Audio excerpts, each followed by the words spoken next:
Hare Krishna, Krishna Krishna Hare Hare, Hare Hare Rama, Rama Rama Hare Hare, Hare Krishna, Krishna Krishna Hare Hare, Hare Rama, Rama Rama Hare Hare, Hare Krishna,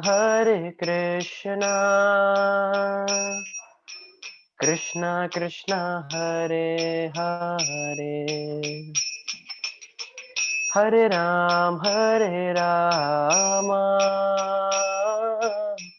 Rama Rama Hare Hare, Hare Krishna,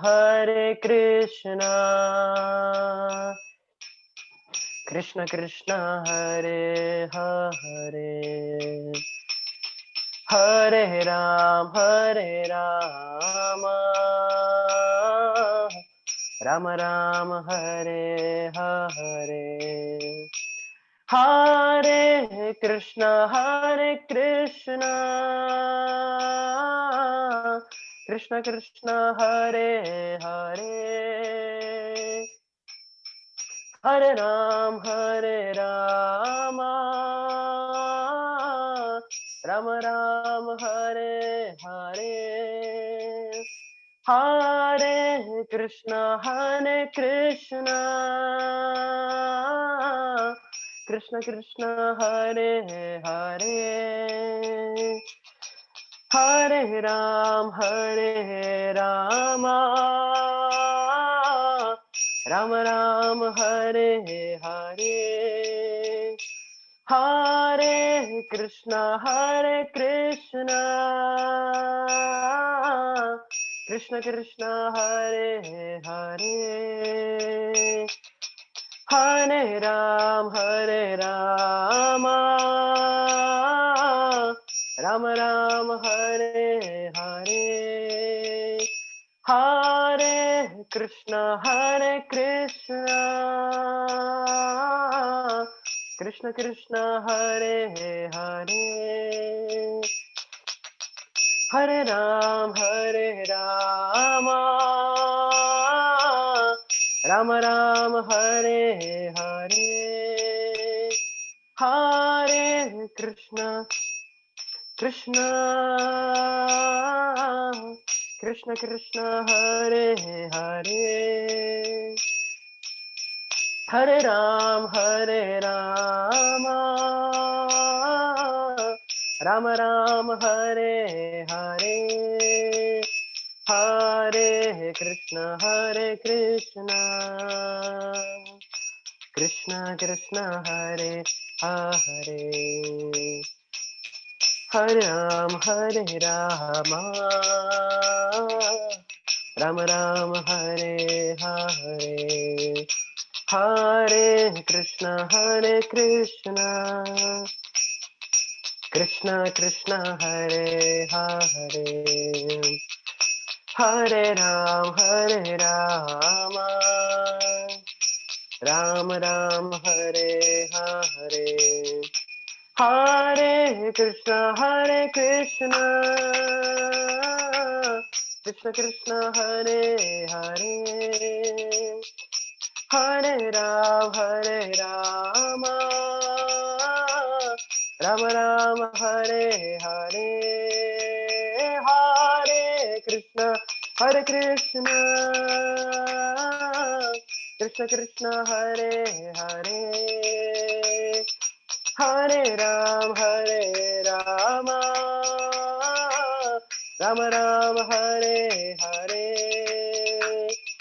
Hare Krishna, Krishna Krishna Hare Hare, Hare Ram, Ram Ram Hare Hare, Hare Krishna, Krishna Krishna Hare Hare, Hare Ram, Ram Ram, Hare Hare, Krishna Krishna, Krishna Hare Hare, Hare Ram, Ram Ram, Hare Hare, Hare Krishna, Krishna Krishna, Hare Hare, Hare Ram, Ram Ram, Hare Hare, Krishna Krishna, Krishna Krishna, Hare Hare, Hare Rama,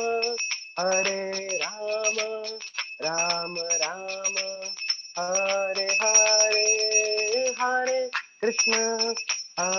Krishna, Krishna Krishna, Hare Hare, Hare Rama, Rama Rama, Hare Hare, Hare Krishna, Krishna Krishna, Hare Hare, Hare Rama, Rama Rama, Hare Hare, Hare Krishna, Krishna Krishna, Hare Hare, Hare Rama, Rama Rama, Hare Hare। Shri Hari नाम संकीर्तन यज्ञ की जय, श्रील प्रभुपाद की जय, निताय गौर प्रेमानंदे।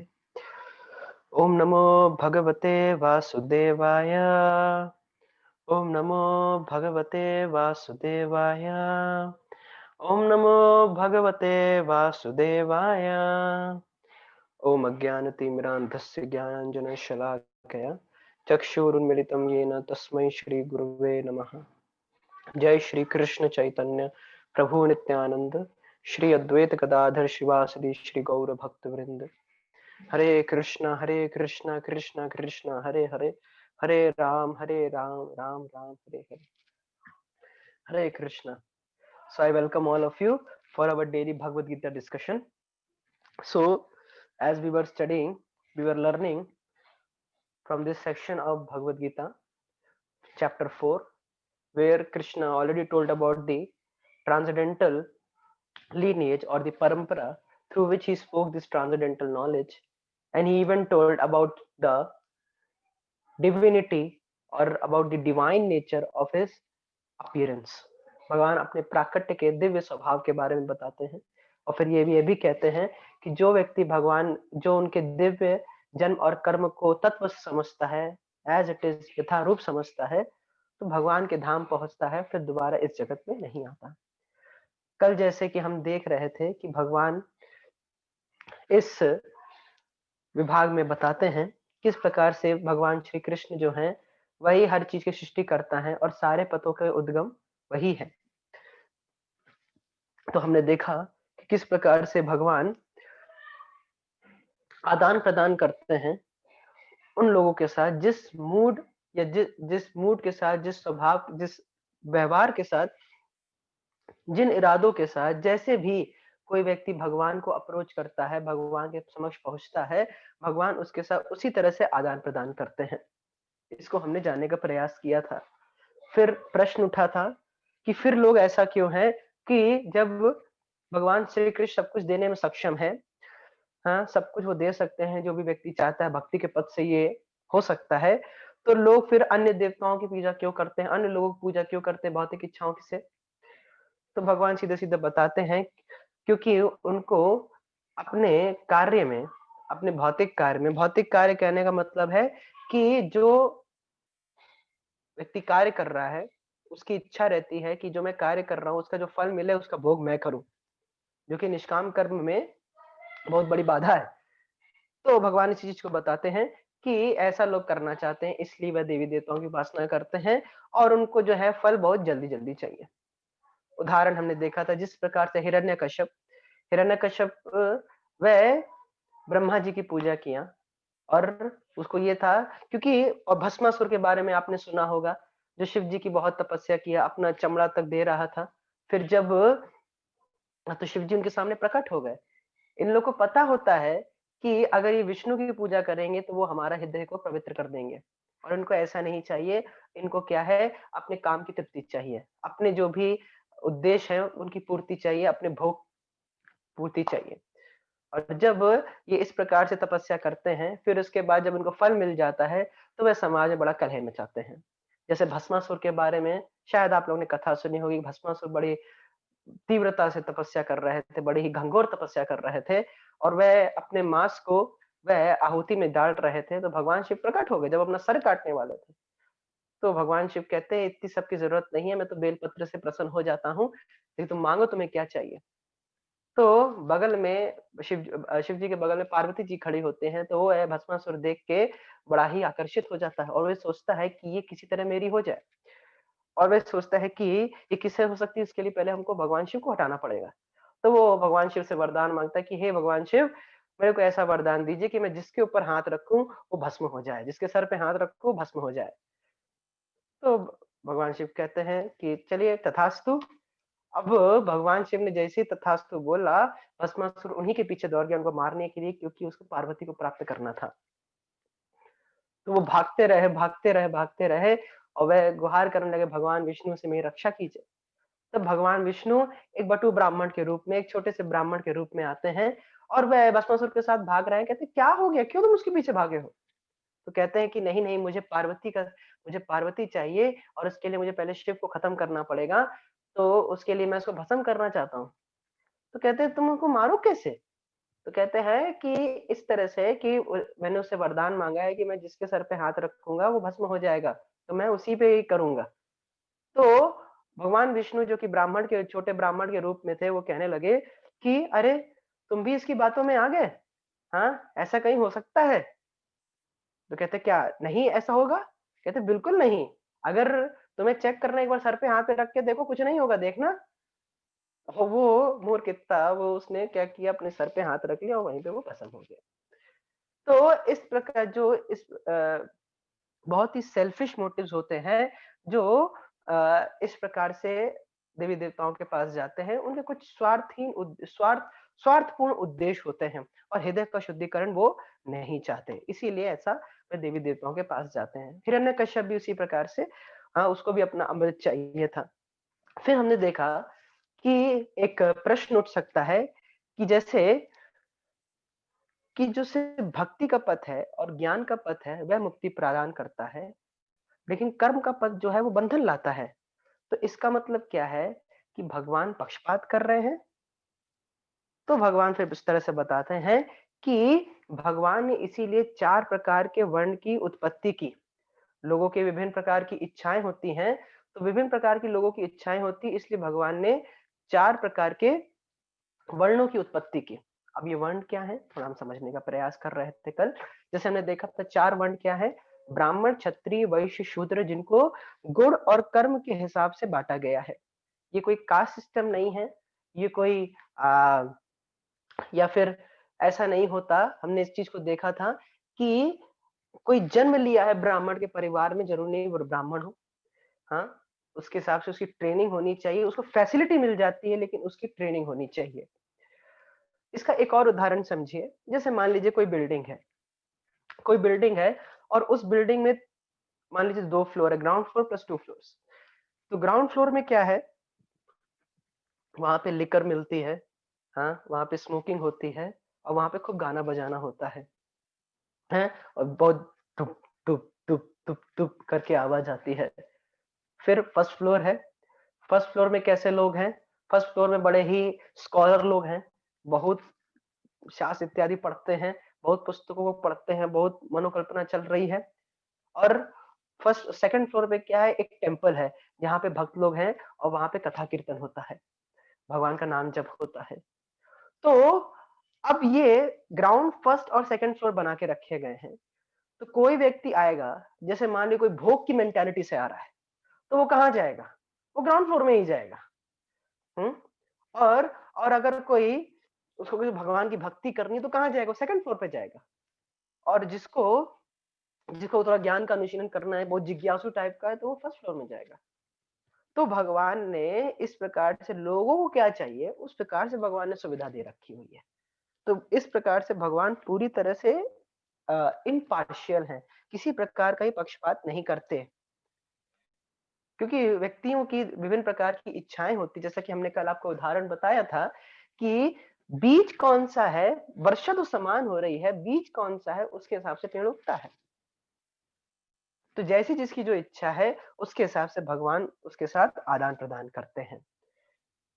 तो गुण कर्म विभागशः, तो उसकी क्रियाएं और उसके जो गुण है उसके हिसाब से विभाजन हुआ है। और फिर आगे कहते हैं तस्य कर्तारम अपीमा विद्धि अकर्तारम अव्ययम। तस्य कर्तारम अपीमम, हालांकि मैंने कर्तारम अपीमम, माम मतलब मैंने, मैं इस सिस्टम का, इन वर्ण जो वर्ण सिस्टम है इसका उसको बनाने वाला मैं ही हूं, इसको बनाने वाला मैं ही हूं। लेकिन विद्धि, लेकिन तुम जानो, विद्धि विद मतलब जानना, लेकिन तुम जानो, क्या जानो, अकर्तारम, I am the non creator. हालांकि मैंने बनाया लेकिन तुम ये जानो कि मैं नॉन क्रिएटर हूं, अव्ययम, और मैं इम्पार्शियल हूं, मतलब कि मैं आ, पक्षपात नहीं करता और ये मेरा विनाश नहीं होता। तो हालांकि जैसे कि क्या होता है, ये क्यों बात बोली गई यहाँ पे, क्योंकि जो ये सोचते हैं कि भगवान ने सृष्टि बनाई है तो भगवान भी सृष्टि, तीन गुणों की सृष्टि बनी हुई है, हाँ, तो भगवान के ऊपर भी तीन गुणों का प्रभाव होता होगा। तो ऐसा बिल्कुल भी नहीं है, भगवान इन सब से अलूफ रहते हैं। हाँ, भगवान पे किसी भी प्रकार से वह इससे बंधते नहीं हैं, उससे प्रभावित नहीं होते हैं।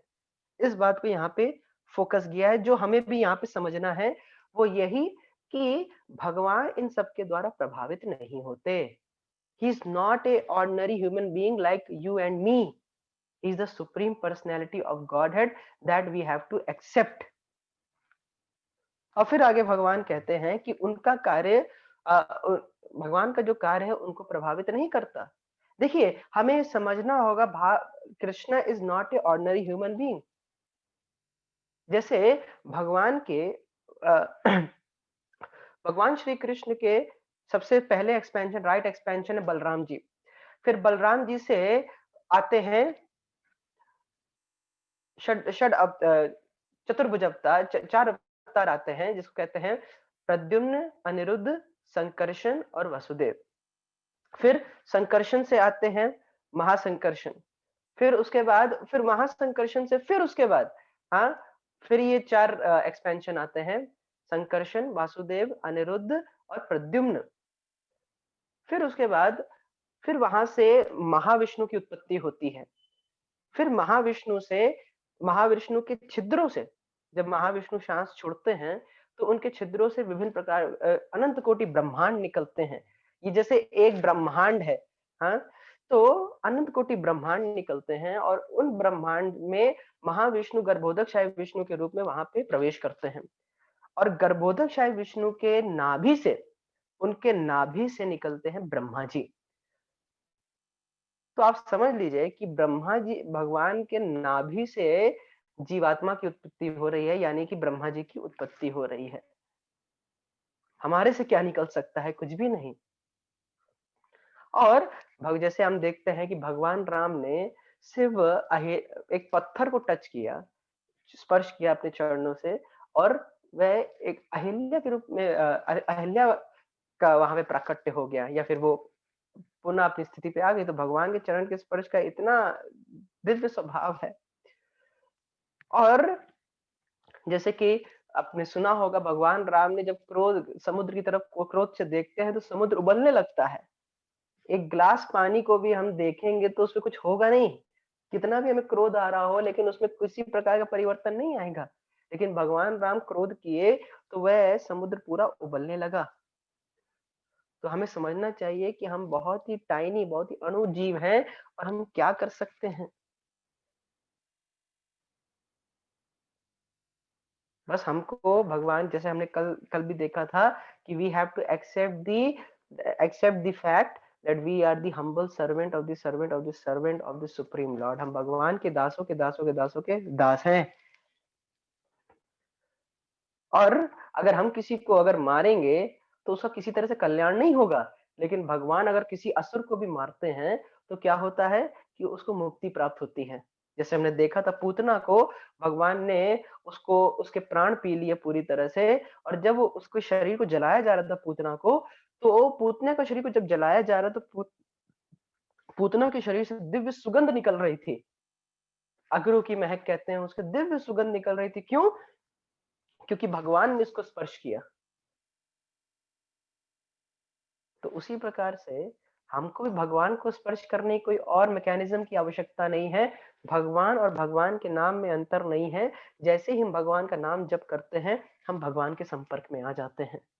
ये एक बहुत ही इंपॉर्टेंट पॉइंट, और तभी भगवान आगे कहते हैं कि उनका कार्य उनको प्रभावित नहीं करता। न माम कर्माणि लिम्पन्ति नामे कर्म फल स्प्रिया इति माम यो अभिजानन्ति कर्म भी नशा बध्यते। क्या कहते हैं? न माम कर्माणि लिम्पन्ति, ऐसा कोई कार्य नहीं है जो कि मुझे दूषित करता है। देखिए, हम कोई कार्य करते हैं, हम उसमें एंटैंगल्ड हो जाते हैं, उसमें फंस जाते हैं, उसमें राग द्वेष उत्पन्न हो जाता है, उसमें उससे हम अफेक्ट हो जाते हैं, उससे हम प्रभावित होते हैं, उससे हम दूषित हो जाते हैं। लेकिन यहाँ भगवान क्या कहते हैं? ना माम कर्माणि लिम्पत्ति, कोई कार्य ऐसा नहीं है जो मुझे, there is no work that contaminates me, मुझे कोई कार्य दूषित नहीं करता। हाँ, मतलब दूषण, दूषित का मतलब है ये 3 गुणों का दोष उन पे नहीं लगता। 3 गुणों, ये जो सतोगुण, रजोगुण, तमोगुण है, ये उनको प्रभावित नहीं कर सकते, उनको स्पर्श नहीं कर सकते। ना मैं कर्म फल स्प्रिया, और मुझे अपने कार्यों से कोई फल भी नहीं चाहिए। स्प्रिया मतलब इच्छा। I do not Aspire for the fruits of work. हम जो भी कार्य करते हैं, हम प्रयास करते हैं, हमें इसको फल प्राप्त हो। लेकिन भगवान ना में कर्म फल, कर्म का जो फल है उसकी कोई स्प्रिया नहीं है हृदय में। जैसे कोई कर्म योगी होता है, वह कार्य करता है, वह क्यों? ताकि उसको स्वर्ग इत्यादि प्राप्त हो। लेकिन भगवान को ऐसे कोई कर्म की, कर्म फल की कोई स्प्रिया नहीं है। तो पहली बात, वह दूषित नहीं होते, जो भी कार्य कोई ऐसा कार्य नहीं जिनको दूषित करता हो, पहला। ओके, जैसे कि बहुत लोग भगवान के जो रास लीला इत्यादि हैं, वह उस पे आरोप लगाते हैं, लेकिन क्या कह रहा है यहाँ पे? ना माम कर्माणि लिम्पन्ति, कोई ऐसा कार्य नहीं है जो कि मुझे दूषित करता है, दैट कंटेमिनेट्स मी। इति माम यो अभिजानन्ति, और जो ये जानता है, जो इस सत्य को जानता है भगवान के बारे में, तो भगवान उसका फल बता रहे हैं, कर्म भी नशा बध्यते। तो क्या होता है व्यक्ति को कि वह अपने कार्य में बंधता नहीं है। जैसे हम कोई कार्य करते हैं, तो उसका हमको, जैसे to every action there is equal opposite reaction, action का रिएक्शन होता है। तो वो रिएक्शन, जैसे हमने अच्छा कार्य किया तो अच्छा फल प्राप्त होता है, बुरा कार्य किया तो बुरा फल प्राप्त होता है। तो उससे बंधन लगता है, अच्छे कार्य से बंधन लगता है। क्यों? अगर मान लीजिए हमने किसी को 10 रुपए दिए, तो 10 रुपए लेने भी तो आना पड़ेगा, तो बंधन लगता है। लेकिन यहाँ पे बताया जा रहा है कि जो इस बात को जानता है कि भगवान जो कार्य करते हैं उससे वे दूषित नहीं होते, और भगवान जो कार्य कर रहे हैं उससे उनको किसी प्रकार की स्प्रिया नहीं है कि उनको कोई कर्म फल चाहिए, जो वो कर रहे हैं उससे उनको कोई फल चाहिए, क्योंकि भगवान आत्मा राम है। उनको क्या दे सकते? देखिए, हमें बाहर से सुख चाहिए, हमें बाहर से वस्तु चाहिए, जैसे रोटी बाहर से मिलेगी, चावल बाहर से मिलेगा, हाँ, तो तब हम जाके संतुष्ट होंगे। अगर हम ऐसे आत्माराम नहीं है, हम लोग आत्माराम नहीं है, हम ऐसे बैठे नहीं रह सकते, हम सुख नहीं मिलेगा, क्योंकि खाना तो बाहर से मिलेगा। लेकिन भगवान अंदर में आनंद लेते हैं, वो आत्माराम है, पूरी तरह से संतुष्ट हैं। तो इसी बात को, जो इस बात को जानता है कि भगवान किसी अपने कार्यों के फल की स्प्रिया नहीं करते, उनको नहीं चाहिए, स्वर्ग इत्यादि वो क्या करेंगे, सबकी उत्पत्ति करने वाले हैं वो, और कोई दूषित नहीं कर, कोई भी कार्य उनको दूषित नहीं करता। जो इस बात को सत्य में जानता है भगवान के बारे में, तो उसको कर्म बंधन नहीं लगता है। क्यों? क्योंकि भक्त जब ये जानता है भगवान कोई भी कार्य कर रहे हैं, उसके फल की स्प्रिया नहीं करते, तो हमें भी वैसा ही करना है। I have to also do, I should also have the same thought.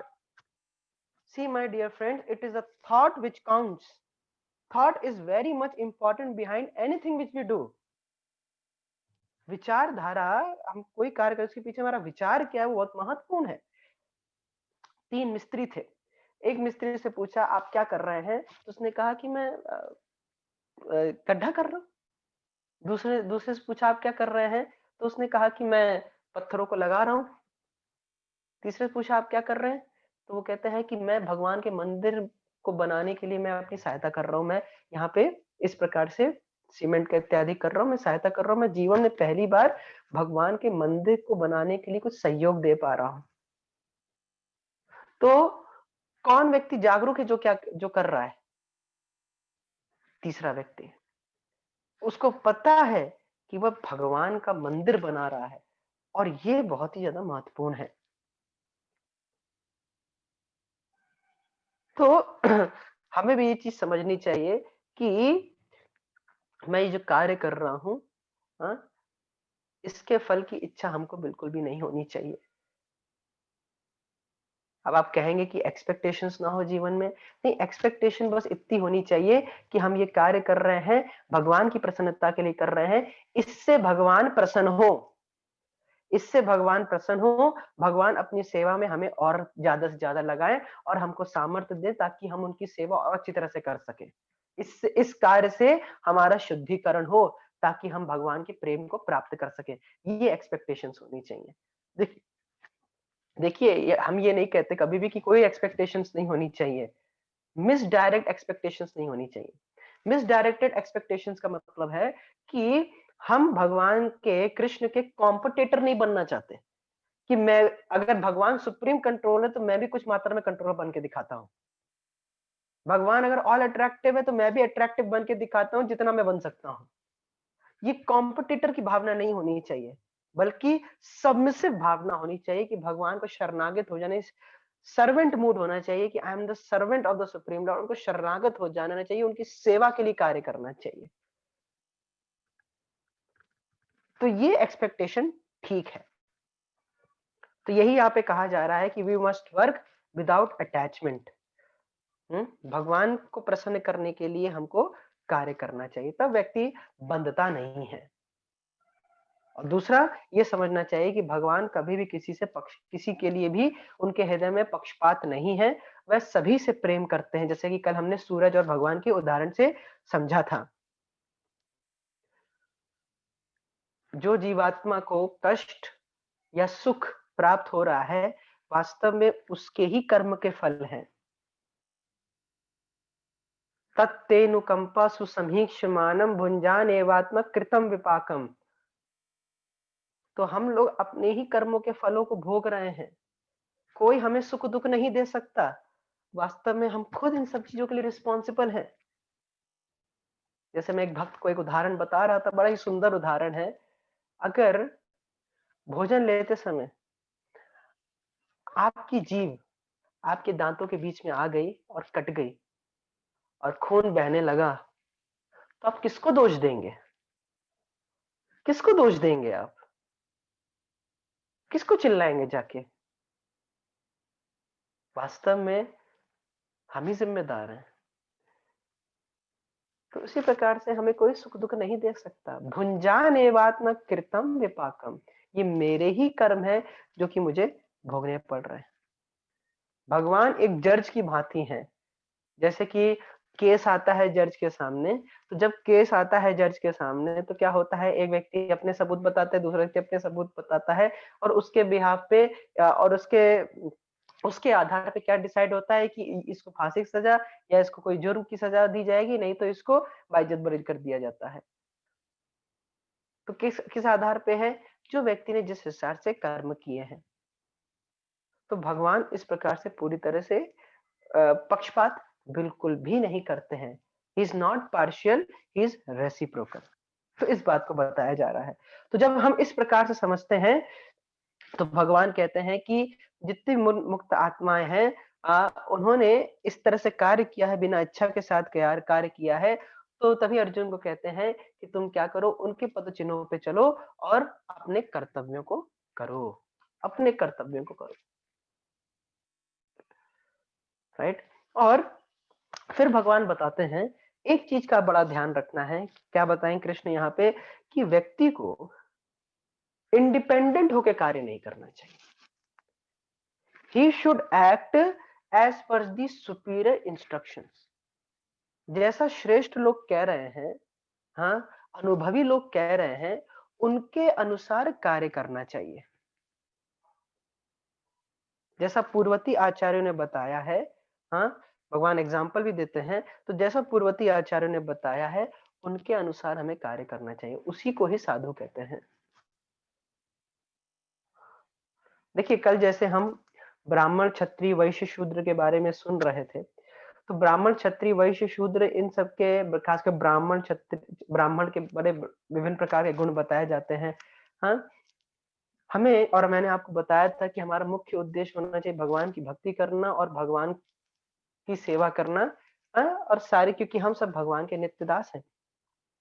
और जो सब गुणों का वर्णन किया जाता है, अगर कोई व्यक्ति भक्ति करता है तो उसके अंदर सारे दिव्य गुण उसके उसके व्यवहार में प्रकट होने लगते हैं। हम सोचते हैं कि हम नम्र बने, हम टॉलरेंट बने, हमारे अंदर अहंकार ना हो, हम दूसरों की मदद करें। बहुत सारे हमारे जीवन में हम गुड क्वालिटीज को डालना चाहते हैं, हम अपने कैरेक्टर को बिल्डअप करना चाहते हैं। तो उसके लिए कोई अलग से प्रयास करने की आवश्यकता नहीं है। क्या करना पड़ता है? तो बताते एक बड़े सुंदर श्लोक में, यस्यास्ति भक्तिर् भगवती अकिंचना सर्वैर्गुणस्तत्र समासते सुरा हराव भक्तस्य कुतो महद्गुणा मनोरथे नास्ति धावतो बहि। बड़ा ही सुंदर तरह से बताते हैं प्रहलाद महाराज कि यस्यास्ति भक्तिर् भगवती अकिंचना, जो भगवान श्री कृष्ण की अकिंचन भक्ति करता। अकिंचन भक्ति का मतलब होता है सिर्फ भगवान को संतुष्ट करना है, इस संसार से वह कुछ नहीं चाहता। भगवान को प्रसन्न करने के लिए, भगवान की सेवा करने के लिए वह कार्य करता है, भगवान को संतुष्ट करना चाहता है। तो ऐसी जो भक्ति करता है भगवान के लिए, सर्वे गुण तत्र समासते सुरा, जो सारे गुण असुरों के अंदर हैं, भक्तों के यानी कि देवताओं के अंदर हैं, इवन भगवान के अंदर जो सारे गुण हैं, वो सारे गुण उस भक्त के जीवन से प्रकट होने लगते हैं। सारे गुण भक्त के जीवन से प्रकट होने लगते हैं। और फिर कहते हैं हराओ भक्त से कुतो महत गुना। और जो भगवान का भक्त नहीं है, उसके सारे गुणों का मतलब क्या है फिर? जैसे कि कोई स्त्री है, बड़ी सुंदर दिख रही है, हाँ, अच्छा सा मेकअप हो रखा है, बहुत ज्वेलरी पहनी हुई है, साड़ी अच्छी पहनी हुई है, बहुत आकर्षित दिख रही है, लेकिन वो मरी हुई है। क्या मतलब है? तो इसीलिए जब हम भक्ति करते हैं, और वो भी सीनियर्स के, श्रेष्ठ लोगों के मार्गदर्शन में, तो भगवान इसी चीज को बता रहे हैं कि व्यक्ति को कैसे कार्य करना चाहिए, सुपीरियर्स के इंस्ट्रक्शंस पे। जैसे हमको सीनियर्स हमको गाइड करते हैं, उसके हिसाब से हमें करना चाहिए। तो फिर आगे बताते हैं भगवान इस बात को कि कर्म के सिद्धांत को बताते हैं कि कर्म को समझना बड़ा मुश्किल है। अब मैं आपको कर्म कर्म के लिए एक स्टोरी बताता हूँ, जिससे कि आपको चीजें समझने में बड़ी आसानी हो जाएगी। एक बहुत पुरानों से बहुत ही अच्छी स्टोरी है, कृपया आप सभी भक्त बड़े ध्यान से सुनिएगा। एक बार एक ब्राह्मण था। वह ब्राह्मण क्या कर रहा था? वह नदी में स्नान करने गया। स्नान करके बाहर आया तो उसने क्या देखा कि एक गाय भागते भागते जा रही है। तो जब गाय भागते भागते जा रही थी, और वो जाके एक गौशाला के अंदर घुस गई, एक एक जगह पे घुस गई जाके। तो पीछे से एक बुचर यानी कि कसाई, वह आया भाग भाग के, और वह ब्राह्मण ने देखा था गाय को जाते हुए। तो कसाई ने ब्राह्मण से पूछा कि तुमने कोई गाय को जाते देखा, कहाँ पे गई है वो? तो ब्राह्मण को ये लगा कि वो ब्राह्मण है, वो तो झूठ तो नहीं बोल सकता, उसे सच ही बोलना होगा। तो वो कहता मैं ब्राह्मण में झूठ तो नहीं बोल सकता, उसने बता दिया कि वहां पे उस तरफ गई है, उस तरफ गई। तो उसने बता दिया, और वो जो कसाई था, वो गाय को लेके आया, और उसने जाहिर सी बात है उसको मार डाला। फिर ये ब्राह्मण, क्योंकि इसने सत्य बोला था, ब्राह्मण था, तो इसकी फिर क्या हो गई, इसकी मृत्यु हो गई, इसको अगला जन्म मिला। अगला जन्म भी इसको एक ब्राह्मण का मिला, ब्राह्मण का मिला। तो एक रात की बात है, एक रात क्या हुआ, ये ऐसे रात में भ्रमण कर रहे थे, तो एक व्यक्ति के घर पे पहुंचे। हाँ, तो उसने उससे कहा कि मुझे एक रात के लिए आश्रय दे दीजिए। तो उसने कहा ठीक है, आ जाइए, रह लीजिए आके, हमारे यहाँ पे रुका जा सकता है। तो वह जाके रात में रुका हुआ था। उसके बाद थोड़ी देर बाद क्या हुआ, काफी गहरी रात हो गई थी, 12-1 बज गए थे। तो एक स्त्री आती है उसके पास, उस ब्राह्मण के पास, और कहती है कि मैं अपने पति से बहुत परेशान हूँ, मैं आपको बहुत पसंद करती हूँ, चलिए हम दोनों चलते हैं दूर जंगल में और हम एक दूसरे का भोग करेंगे। इस प्रकार से वह बोलती है। तो वो ब्राह्मण कहता है, अरे आप क्या कह रही हैं? एक स्त्री को पतिव्रता होना चाहिए। हाँ, मैं एक ब्राह्मण हूँ, आपको मुझसे उपदेश लेना चाहिए, पतिव्रता होना चाहिए और उसको ऐसे कार्य नहीं करने चाहिए। ये बिल्कुल गलत है। मैं ऐसे किसी भी कार्य में आपका सहयोग नहीं दूँगा। तो वो स्त्री कहती है, अच्छा, तो तुम मेरी बात नहीं मानोगे ना? अभी बताती हूँ तुमको। ठीक है, तुम मेरे साथ मेरे साथ संग नहीं करोगे? ठीक है, मैं तुमको बताती हूँ। तो फिर उसके बाद वो क्या करती है, वह जाती है, अंदर चाकू उठाती है किचन से और जाके अपने पति को जाके मार डालती है। पति चिल्लाता है जोर से, आ करके से जोर से चिल्लाता है, लेकिन पत्नी उसको मार डालती है और चारों तरफ शोर होने लगता है। हाँ, और सब लोग धीरे-धीरे उसके घर की तरफ आने लगते हैं। ब्राह्मण जग जाता, हुआ क्या? ब्राह्मण भाग के आता है और वो देखता है कि उसके पेट पे चाकू भुकी हुई है और वो क्या करता है, वो ऐसे को निकालता है उसको, क्योंकि उसको कष्ट हो रहा होता तो उसको ऐसे निकालता है। और जैसे ही वो निकालता है तो उतने समय पब्लिक आ जाती है और जब पब्लिक आ जाती है तो वह देखती है कि अरे बाप रे, तुमने क्या कर दिया?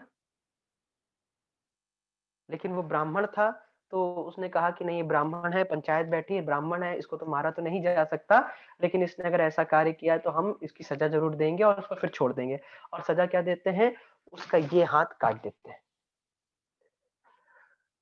तो ब्राह्मण विचार करने लगता है, ये सब क्या हो गया मेरे साथ? तो इसमें बताया जाता है कि हुआ क्या क्या। ये ब्राह्मण जो पिछले जन्म में भी ब्राह्मण था, इसने इस हाथ से बताया था कि गाय इस तरफ है, इसलिए इसका हाथ काट दिया गया। और क्योंकि सच बोला था तो ब्राह्मण तो बचा रहा, तो अगले जन्म ब्राह्मण बन गया। जो पिछले जन्म में गाय थी, वो इस जन्म में क्या बनी? वो पत्नी बनी थी।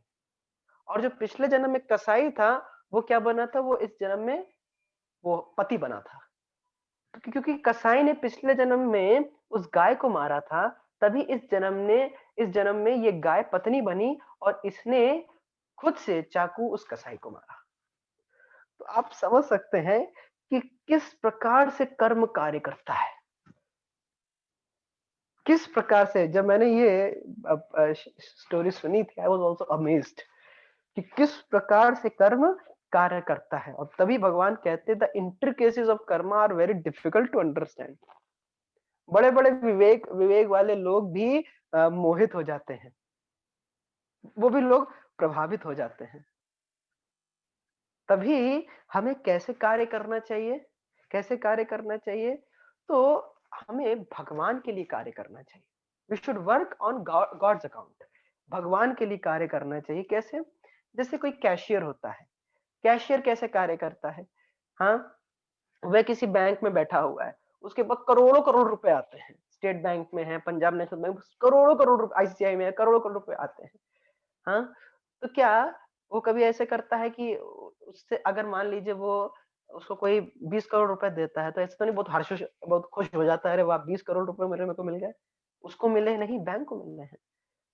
और अगर मान लीजिए उसको किसी को 50 लाख रुपए देने हैं, तो उसको दुःख थोड़ी ना होता है, मुझे 50 लाख रुपए देने पड़ रहे हैं।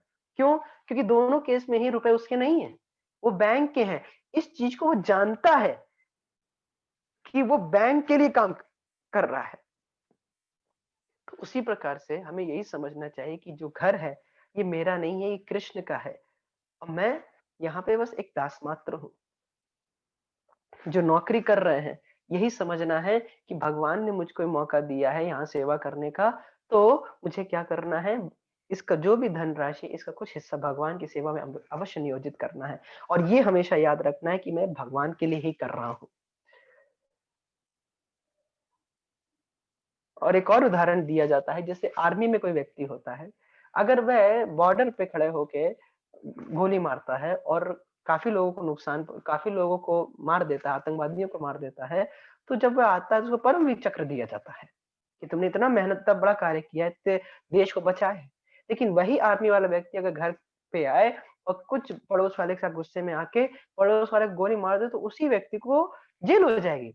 दोनों कार्य तो एक ही है, वहां भी गोली मार रहा है, यहाँ भी गोली मार दी, लेकिन वहां पे देश के लिए कर रहा है, यहाँ पे खुद की इंद्रिय तृप्ति के लिए कर रहा है।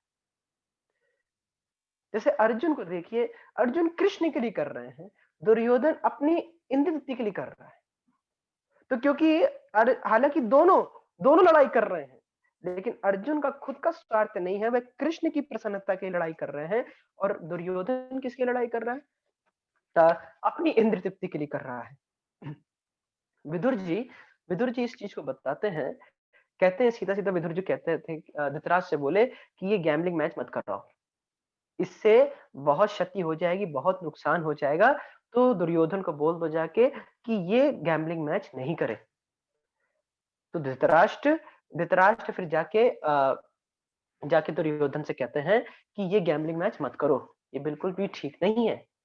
दुर्योधन कहते हैं नहीं नहीं, मैं तो ये करूंगा, और अगर आप मुझसे मना करोगे करने के लिए तो मैं तो जहर पी लूंगा।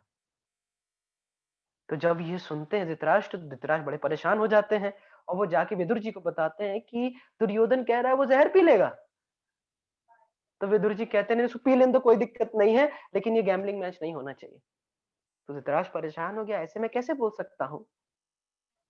फिर दुर्योधन विदुर जी के पास आते हैं, और दुर्योधन बोलता है कि अब हम क्या कर सकते हैं, लगता है हाँ गैम्बलिंग मैच होके रहेगा। अब जो कर्म में लिखा है वो तो होना ही है, जो भाग्य में लिखा है वो तो होना ही है, तो गैम्बलिंग मैच तो होके रहेगा। तब विदुर जी बड़े गुस्से में आके एक बात बोलते हैं कि सुनो दुर्योधन, भाग्य वो नहीं हो, भाग्य का मतलब क्या है? भाग्य क्या होता है? जो आप कर्म करते हो, जो आप एक्ट करते हो, उसका जो परिणाम होता है, हाँ, the consequence of the action determines destiny. Destiny, भाग्य का मतलब क्या है? जो आपने कार्य किया उसका जो फल प्राप्त होगा वो आपका भाग्य होगा। जो उसका कॉन्सिक्वेंस यानी इसका जो परिणाम प्राप्त होगा वो आपका भाग्य होगा। जो आप कर्म कर रहे हो वो भाग्य नहीं होगा, जो आप एक्ट कर रहे हो वो भाग्य नहीं होगा, जो आपकी क्रिया है वो भाग्य नहीं है। तो तभी मैंने आपको एक चीज बताई थी कि what is basically destiny. Destiny का मतलब ये नहीं है कि हम जो कार्य कर रहे हैं वही डेस्टिनी हो गई। डेस्टिनी का मतलब है हम जो कार्य कर रहे हैं उसका जो परिणाम प्राप्त होगा, हाँ, वह डेस्टिनी होती है। जैसे उदाहरण दिया था कि कोई व्यक्ति अगर जीएलए की बिल्डिंग से छत से, उसने डिसाइड तो किया ना कि मुझे छत से कूदना है, मान ली छत से कूदने डिसाइड किया, तो डिसाइड करना कि मैं छत से कूदूंगा ये डेस्टिनी नहीं है। जब वो कूदेगा तो उसका जो परिणाम होगा वो उसकी डेस्टिनी होगी, हाथ टूटेगा, पैर टूटेगा, क्या होगा। तो इस चीज को विदुर जी बताते हैं। तो तभी हमको खासकर कर्म के सिद्धांत में एक बहुत ही जरूरी चीज हमको ध्यान रखनी है। क्या ध्यान रखना है? कि हम अपना कार्य करें, हाँ, और भगवान की कृपा पे आश्रित रहें। जिस प्रकार से एक किसान होता है, वह क्या करता है? वह बीज डालता है, बारिश पे आश्रित रहता है, बारिश होती है, पेड़ उगता है, वह उसका ख्याल रखता है। तो उसी प्रकार से हमें अपना प्रयास करना है और भगवान की कृपा पे आश्रित रहना है। तो जैसे कि कल हमने उत्तम श्लोक पे भी इस चीज को भेजा था कि सफलता का मतलब ही यही होता है कि सफलता का मतलब अवर एंडेवर प्लस गॉड्स मर्सी, हमारा प्रयास और भगवान की कृपा, ये दोनों चीजों का ये दोनों चीजें होनी चाहिए। हाँ, जैसे हमने देखा था स्वमातु सुन गात्राया कब्र विस्तृत सजा दृष्टवा परिश्रमम कृष्णा कृपया आसीत स्वबंधने। जब भगवान श्री कृष्ण ने देखा कि माता यशोदा उनकी माँ बहुत परिश्रम कर रही हैं, तो उनके इस परिश्रम को देख के जो पसीना निकल रहा था, मेहनत करी जा रही है भगवान को बांधने के लिए, सारे गांव की रस्सी ले आए, लेकिन हर बार 2 उंगली छोटी पड़ रही थी, बांधने का प्रयास करती हैं। तो इस प्रकार जब उनका परिश्रम देखा, तो कृपया आसीत स्वबंधने, तो भगवान स्वयं कृपावश आके बंध गए। So what is success? our endeavor plus God's mercy, both has to be there। उसके बाद भगवान बताते हैं विभिन्न प्रकार के यज्ञों के बारे में। विभिन्न प्रकार के यज्ञ जो व्यक्ति कर, देखिए जैसे कि हमने आपको बताया था, जो कि आप सब स्टूडेंट्स हैं तो हमारे लिए क्या समझने वाली बात है, उसी चीज को मैं यहाँ पे बोलता हूँ कि यज्ञ हमें क्यों करने चाहिए। Yajna should be done in order to please the supreme Lord Vishnu. भगवान को प्रसन्न करने के लिए यज्ञ करने चाहिए, और यज्ञ में जो प्रसाद प्राप्त होता है उससे हमको बहुत ज्यादा प्रसन्नता प्राप्त होती है, बहुत ज्यादा प्रसन्नता प्राप्त होती है। तो पहले भगवान एंजॉय करें, फिर उसका जो रेमिनेंट्स, उसका जो उनका जो उच्चिष्ट आएगा उसको हम एंजॉय करेंगे। देखिए, भक्ति में एंजॉय करने को मना नहीं किया जाता है, but it has to be integrated with supreme Lord. ये भगवान से कनेक्ट कर देना है।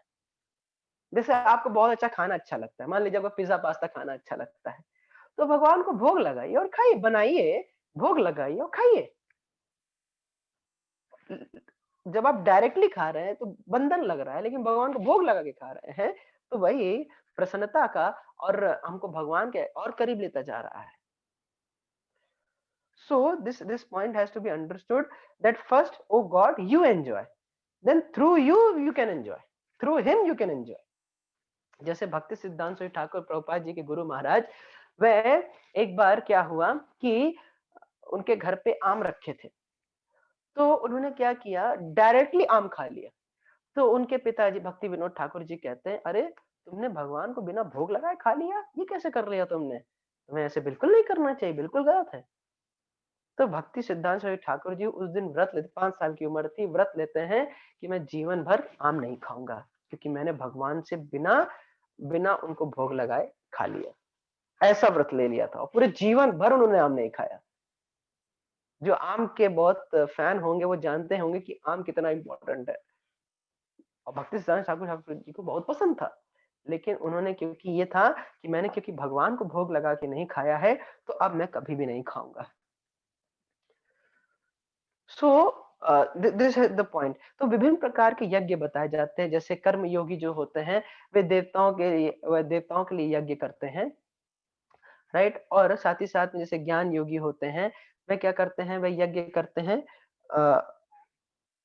जो ब्राह्मण वर्शिप करते हैं, सब इस प्रकार का यज्ञ करते हैं। ब्रह्मचारी वो भी यज्ञ करते हैं, और साथ ही साथ में गृहस्थ लोग वह भी यज्ञ करते हैं। हर प्रकार विभिन्न प्रकार के यज्ञ बताए गए हैं, जिसमें से जो आपने 4 प्रकार के यज्ञ होते हैं, द्रव्य यज्ञ, तपो यज्ञ, योग यज्ञ और स्वाध्याय यज्ञ। तो स्वाध्याय ज्ञान यज्ञ। द्रव्य यज्ञ क्या होता है, जब व्यक्ति अपनी वस्तुओं को दान में देता है, जैसे कि चैरिटी, दान देना, चैरिटी। फिर तपो यज्ञ का मतलब व्यक्ति बहुत तपस्या करता है।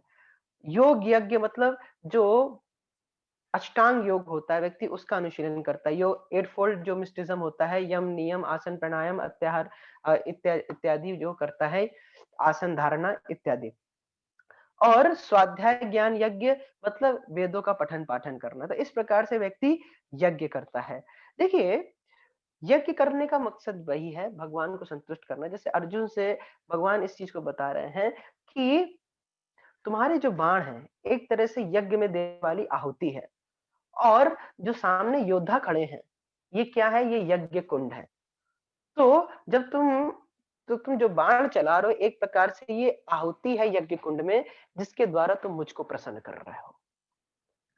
तो यहाँ भी जो मुख्य बात यही है कि भगवान की प्रसन्नता के लिए चीज हो रही है, भगवान की प्रसन्नता के लिए चीज हो रही है। तो हमको भी यही, एज अ स्टूडेंट हमें यही याद रखना है कि हम जो भी कार्य कर रहे हैं, इन सब कार्यों से भगवान प्रसन्न हो।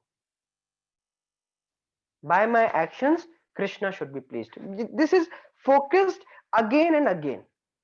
And for that person, जो जो इस प्रकार से यज्ञ करता है, उसके सारे पाप खत्म हो जाते हैं। यज्ञ शापित कल्मषः, जो यज्ञ करता है उसके सारे पाप नष्ट हो जाते हैं।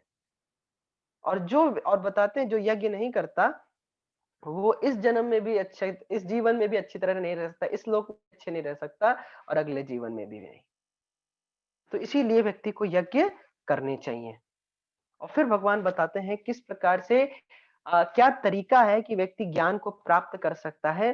तो कहते हैं कि एक प्रामाणिक गुरु के पास जाना। तद्विद्धि प्रणिपातेन परिप्रश्नेन सेवया उपदिक्षन्ति ते ज्ञानम ज्ञानिनस् तत्वदर्शिनः।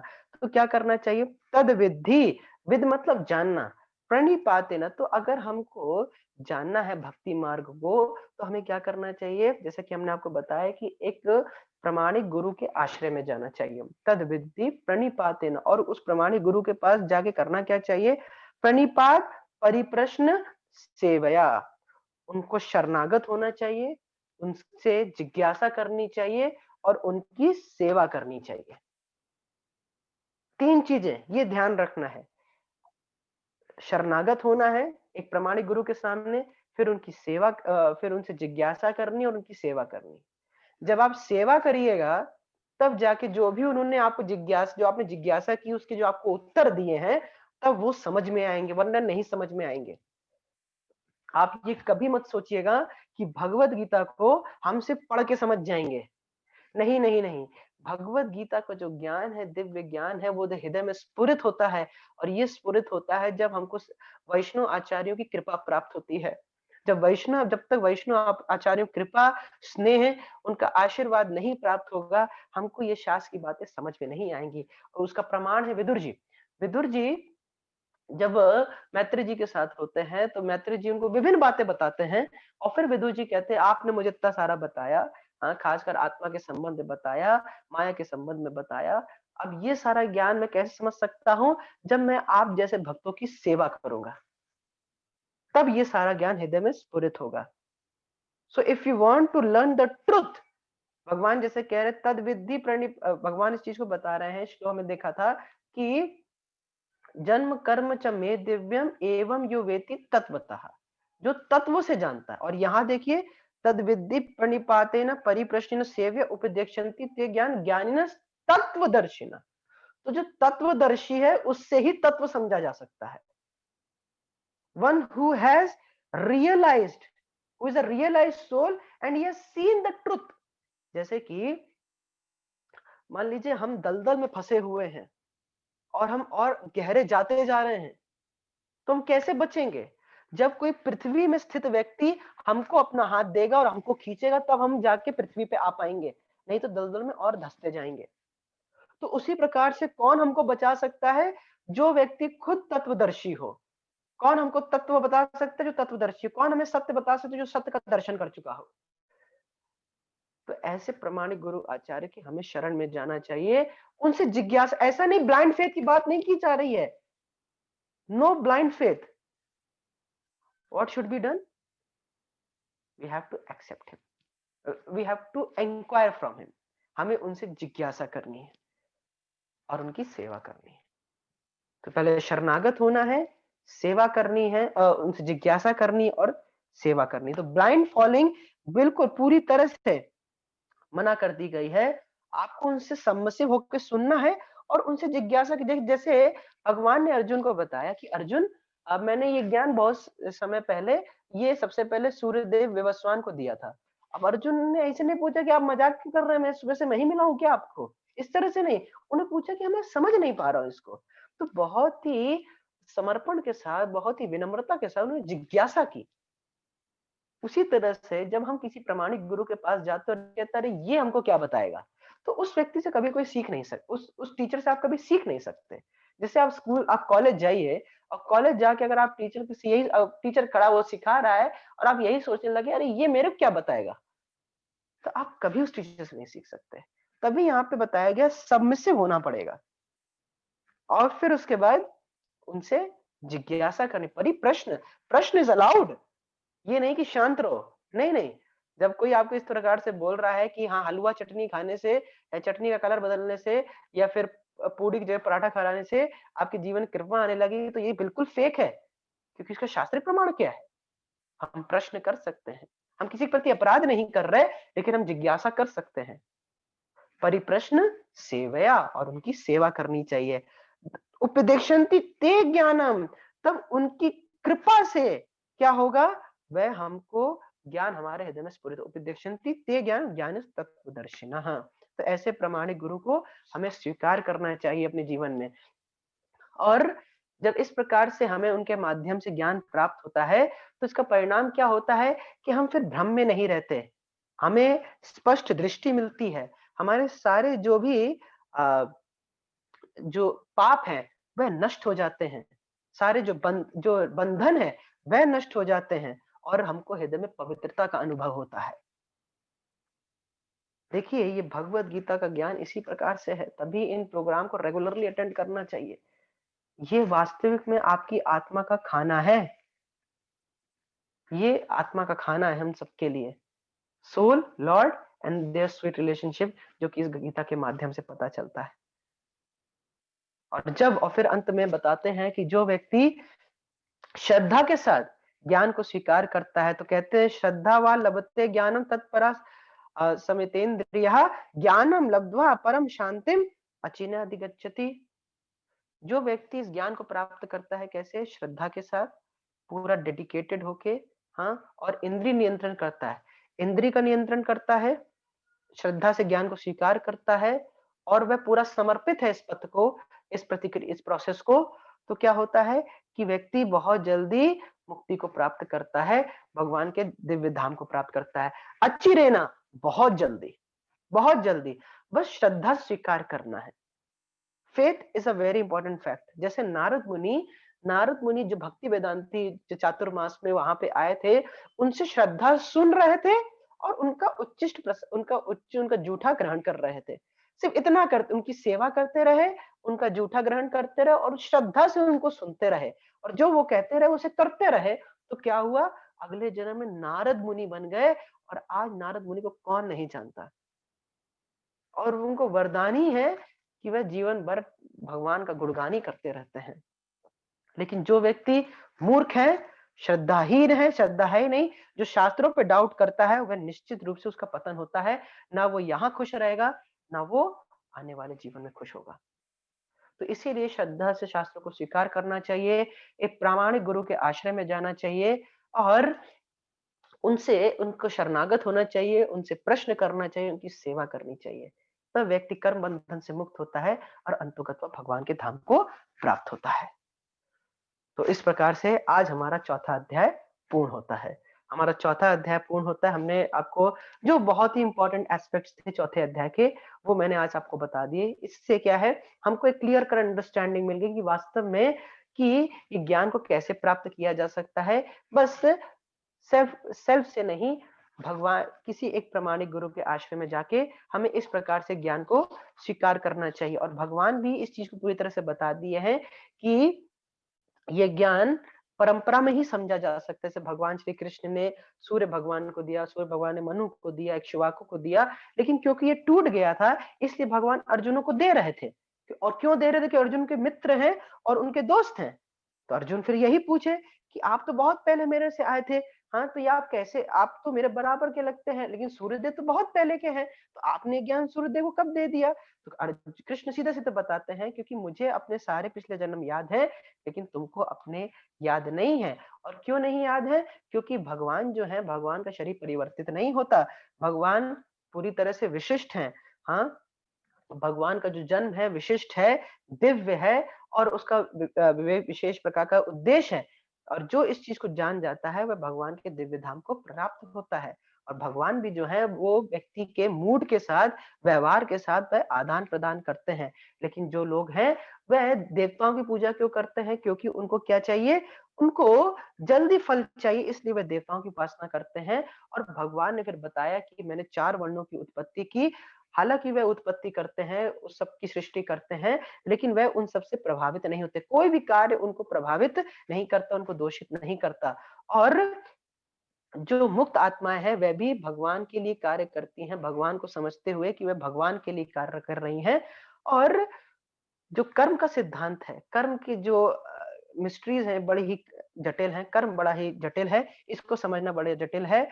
और साथ ही साथ में कि व्यक्ति को यज्ञ करना चाहिए। भगवान यज्ञ के बारे में बताते हैं, और यज्ञ के उद्देश्य को बारे में बताते हैं कि इससे ज्ञान की उत्पत्ति होती है, और साथ ही साथ में हमारे जो पाप हैं वह पूरी तरह से नष्ट होते हैं, और हमको भगवान का दिव्य धाम प्राप्त होता है। और ज्ञान को प्राप्त कैसे किया जा सकता है? प्रामाणिक गुरु को शरणागत होके, उससे जिज्ञासा करके और उसकी सेवा करके।